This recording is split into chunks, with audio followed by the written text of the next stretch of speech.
¿qué tal? Ya estamos aquí en el bar. Vamos a platicar con Francisco Hagenbeck. Si no lo conocen, la verdad es que se lo están perdiendo. Su trabajo es disfrutado en todo el mundo gracias a que él ha sido el único mexicano que ha escrito a Superman. Y también gracias a que en Netflix podemos encontrar Diablero, que es una adaptación para el mundo del streaming o de la televisión de su texto El Diablo me obligó. Él es un experto en adaptaciones. Vamos a estar platicando acerca de eso porque hay lenguajes de los que es fácilmente más natural saltar, como la novela gráfica, que es prácticamente un storyboard esperando a ser convertido en película, a un texto realmente en el que la imagen no es tan concisa, no está tan bien descrita y por lo tanto depende mucho más del director y del guionista encargado de adaptar el resultado final. Él nos va a decir qué adaptaciones le gustan, por qué le gustan, qué está bien y qué está mal en este mundo del salto del lenguaje artístico. El mundo de las adaptaciones es sumamente complejo. Existen lenguajes artísticos que son amigables entre sí, como el cine y el teatro. Sin embargo, esto no significa que una adaptación de uno al otro vaya a ser un proceso fácil, o que el resultado siempre vaya a ser aceptable.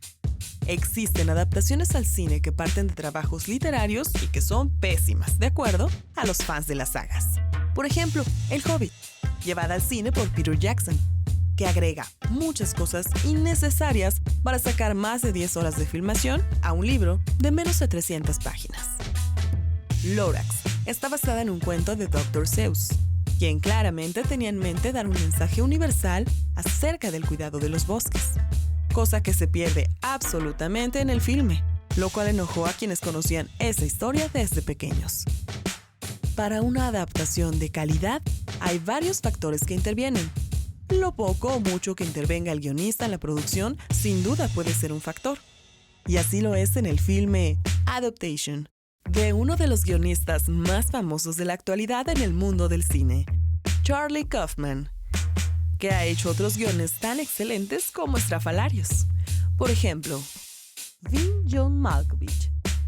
Trata acerca de un grupo de personas que se enteran que en un edificio existe una puerta y al atravesar esa puerta, uno puede literalmente ser John Malkovich por unos minutos.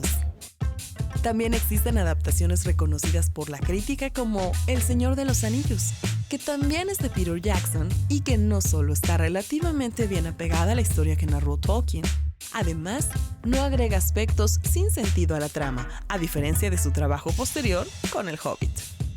Trainspotting, de Irving Welsh, también resultó una gran adaptación, no solo porque en el cine es más fácil apreciar las peculiaridades de la lengua hablada por los protagonistas, sino porque el soundtrack y el gran casting sin duda dieron a este trabajo un gran empuje ante el público. En el caso de Trainspotting, la adaptación tuvo una vida propia tan lejana a la novela, y no por ello menos exitosa, que su secuela cinematográfica, Trainspotting 2, en realidad está basada solo en parte en la novela, que lleva por nombre Porno, y que es la secuela de la novela Trainspotting.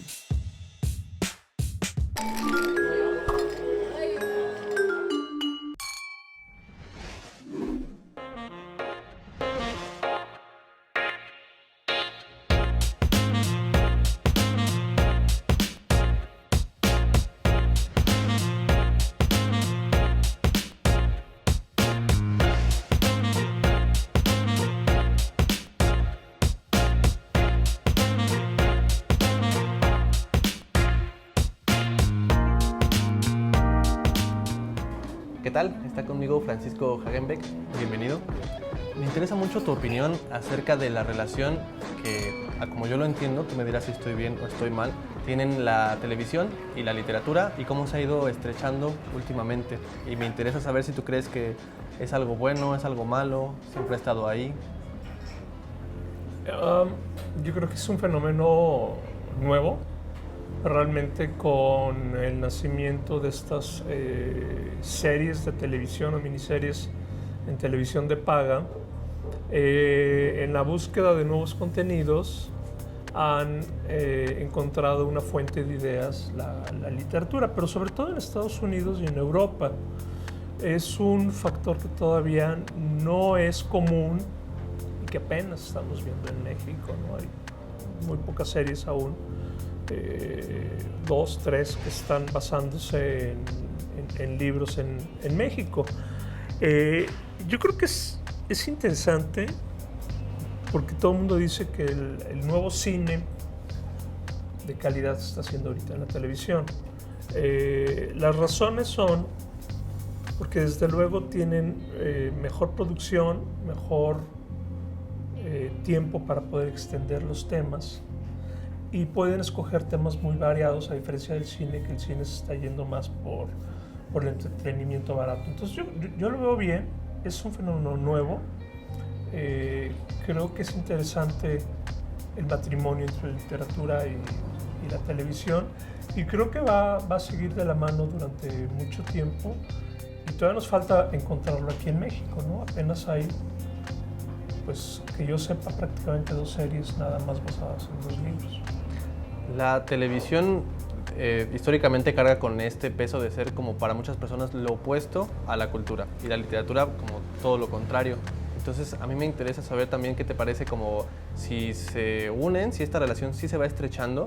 ¿Tú crees que gana o pierde la literatura, gana o pierde la televisión, o en realidad ganan todos? Ganan todos o nace un nuevo género, ¿no? La televisión,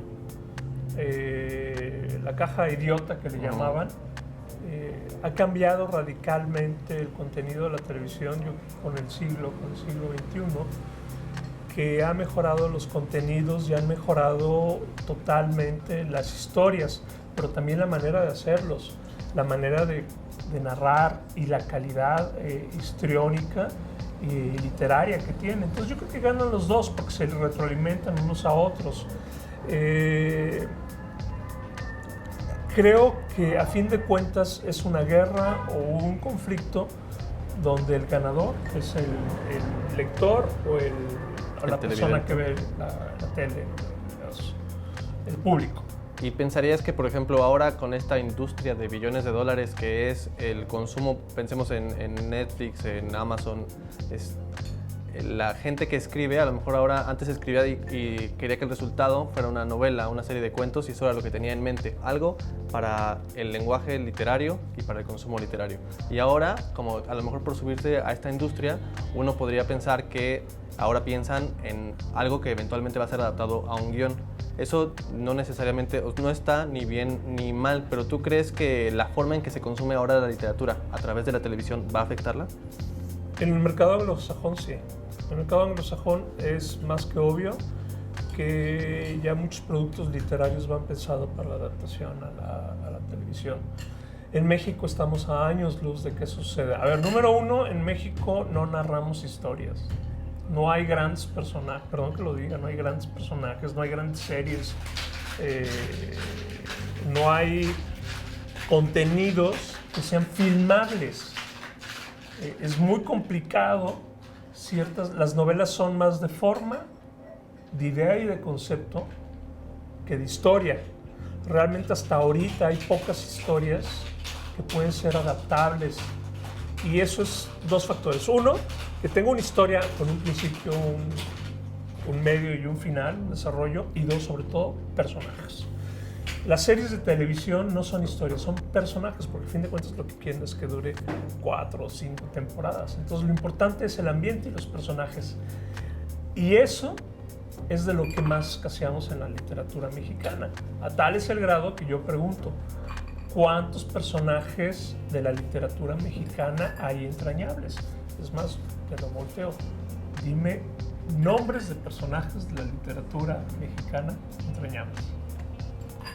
Pensando en algo reciente y que cumpliera con esos requisitos, sí lo veo muy difícil, tienes razón. O para atrás también.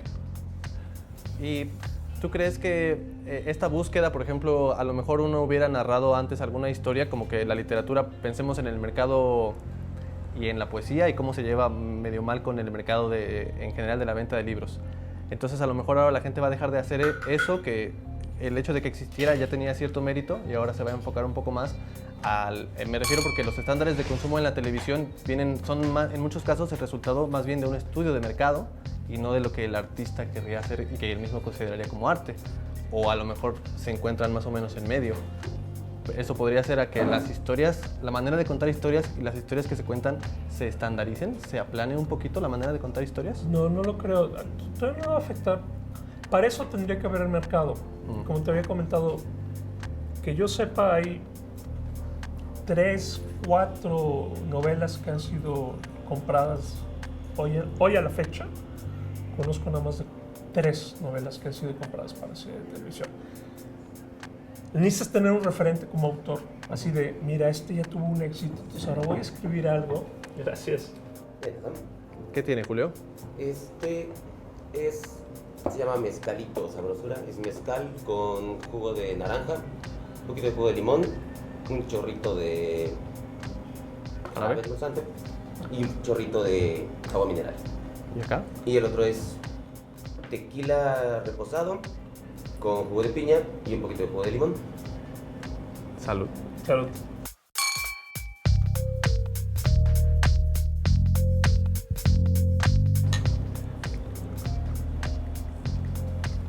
Entonces estamos muy lejos de eso porque aquí no hay mercado. Todavía no hay mercado. Todavía. Va a haber. El Diablo Guardián, ahorita está en Amazon, es una. Diablero, basada en una novela mía, es otra. Creo que están haciendo Los Minutos Negros de Martín Solares, sería la tercera, pero todavía no la están haciendo, ese es el problema. Son de las que tengo entendido. Bueno, Cindy la Regia en una novela gráfica de Cucamonga.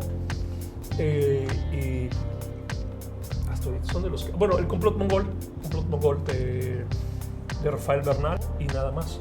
Entonces yo creo que cuando los autores vean que es un negocio pasar sus novelas, eso, a lo mejor pueden empezar a cambiar su estilo, no el estilo, su manera de narrar cosas, o empezar a narrar cosas, a pensar en personajes ya para la televisión. Pero hoy en día todavía no. Y no veo tampoco una luz de novelas filmables o de novelas, por ejemplo, de novela negra o de dramas románticos que también podrían ser, incluso de dramas históricos, tampoco veo una luz de novelas en ese tono. Si te interesa este tema, existen varias series premiadas adaptadas de libros. Por ejemplo, The Handmaid's Tale, de Margaret Atwood, American Gods, de Neil Gaiman.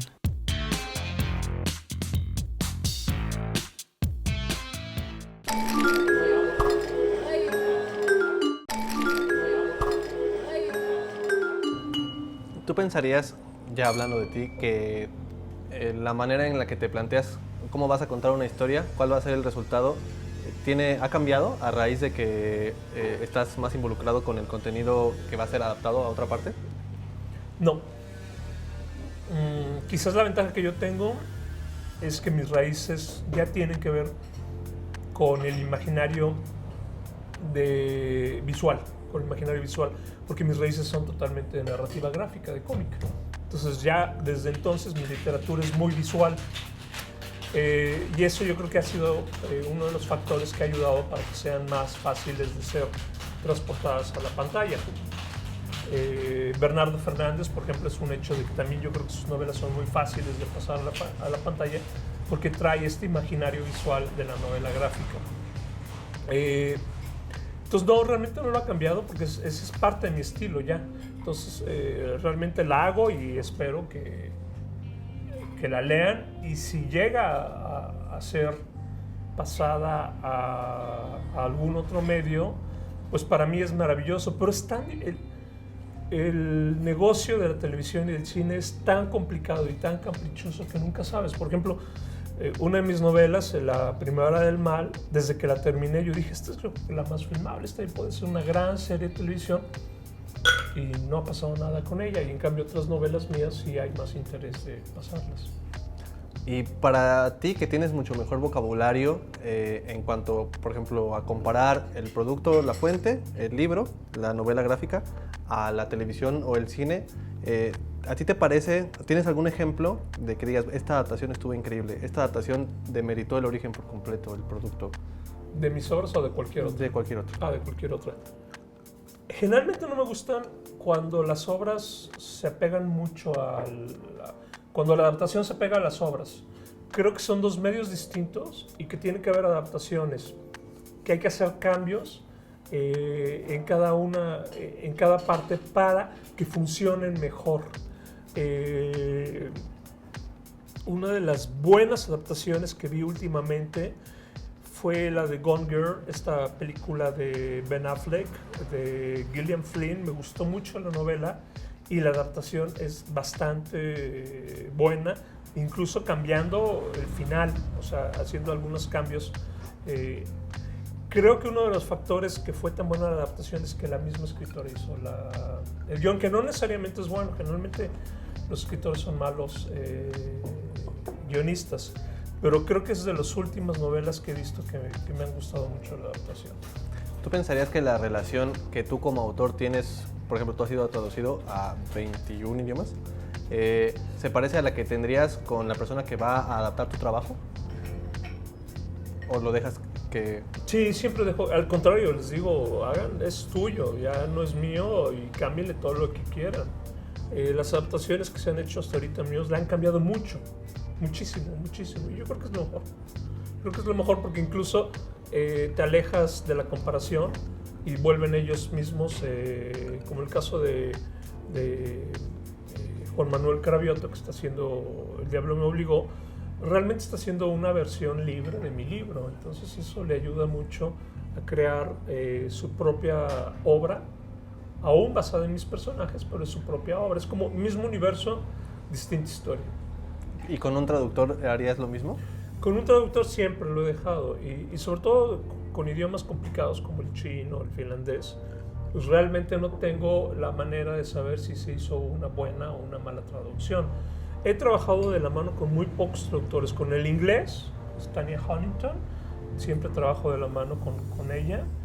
Y con el alemán también trabajé de la mano con la traductora, de que nos comunicábamos y hacíamos preguntas. Pero en los otros idiomas realmente he dejado que lo hagan. Y realmente también tengo muy pocas referencias de saber si estuvieron buenas las traducciones o no. La única manera de saberlo es leyendo las críticas o los reviews que hay de la novela, de esa novela, que a fin de cuentas habrá que entender que esa novela no es tu novela, es la adaptación a otro idioma que pasó por el filtro de un traductor. Entonces a lo mejor un traductor puede hacer maravillas, pero no puede deshacer la novela, ¿no? Alguien me decía que, por ejemplo, Sergio Pitol logró lo increíble, ¿no? Que El corazón de las tinieblas era una novela perfecta en inglés, pero que Sergio Pitol la logró mejorar en español. Bueno, no la he leído en inglés. No lo dudo, por supuesto. También me gustaría saber, por ejemplo, uno a la hora de que va a consumir la serie o la película, no se fija tanto, por ejemplo, en la persona que hizo el guión, en la persona que hizo la adaptación. A lo mejor las personas como más clavadas en el mundo literario sí vemos como, esta traducción es de fulano, entonces ha de estar buena. Y no tenemos como el equivalente con el cine, por lo menos en la costumbre, ¿no? ¿Tú recomendarías o tú te fijas ves a un guionista y dices, debe estar buena porque él estuvo involucrado? O alguna adaptación y dices, está buena porque él estuvo involucrado. ¿Con quién te ha pasado? Sí, no, yo sigo mucho a los guionistas. Hay muchos guionistas que me gustan mucho. Douglas Kasdan es uno de los guionistas que a mí me gustan mucho de Hollywood, de los 80s. McKean, que hizo Sospechosos Comunes y que ahorita ha hecho varias películas, también me gusta muchísimo como guionista. Pero hay varios guionistas que lo sigues como guionista, incluso busco qué están haciendo y lo sigo. Muchas veces me he dado cuenta que hay guionistas que tienen grandes guiones, pero mala realización, ¿no? Que el director le echa a perder la película, y hay veces que la verdad, el hecho, David Peoples, ¿no? Guión que es una maravilla, ¿no? Ya sea original de él o adaptado. David Peoples, para que te des una idea, hizo Blade Runner, Imperdonable, esta es la película de Clint Eastwood, 12 monos, Silverado, o sea, no hay película mala de David Peoples, es un gran escritor. Su última película es Blade Runner 2049, tuvo que ver en el guión de nuevo. Y bueno, en 12 monos la fuente era un corto de 15 minutos, 20 minutos, ¿no? Y hace todo un universo detrás de él. Es un gran guionista, un gran guionista. Bueno, por nuestra parte es todo. Muchas gracias, Francisco. No, gracias a ustedes. Salud. Si te interesa este tema, seguro te va a gustar. Superman, The Red Son.